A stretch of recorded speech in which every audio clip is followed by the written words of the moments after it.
May isang lalaking nagpatayo ng malaking bahay sa liblib na lugar.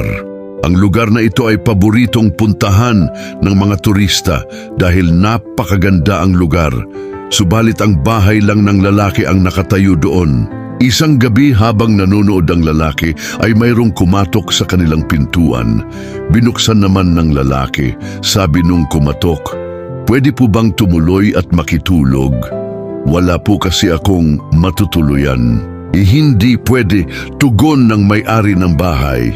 Hindi kasi ako nagpapapasok ng stranger sa bahay ko. Teka lang, sikat ako sa amin. Kilalang kilala ako doon. Palakaibigan ako. Marami akong natutulungan.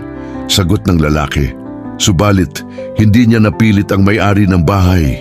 Sumunod na gabi ay merong ulit kumatok. "Sino ka?" tanong ng may bahay. "Isa akong mayaman, marami akong ari-arian, mababayaran kita ng malaki. Basta patulugin mo lang ako ngayong gabi sa bahay mo," sabi ng kumatok. Subalit parehas ang sagot ng may-ari ng bahay. "Hindi ako nagpapapasok ng stranger sa bahay ko." Sa pangatlong gabi, may kumatok ulit. Binuksan ng lalaki at nakita niyang ang anak niya. Tumuloy-tuloy ang anak niya sa pagpasok. Walang tanong kasi anak niya Kilala niya.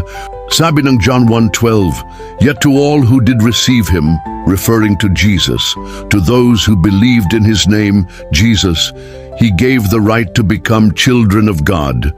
Pagdating sa langit, hindi mo na kailangang depensahan kung sino ka para lang makapasok sa langit dahil kilala na ng Diyos kung sino ang totoong tumanggap kay Jesus bilang Panginoon at tagapagligtas dahil sila lang ang binigyan ng karapatang maging mga anak ng Diyos.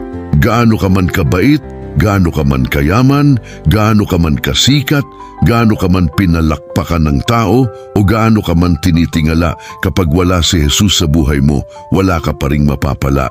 Receive Jesus before it is too late. God bless.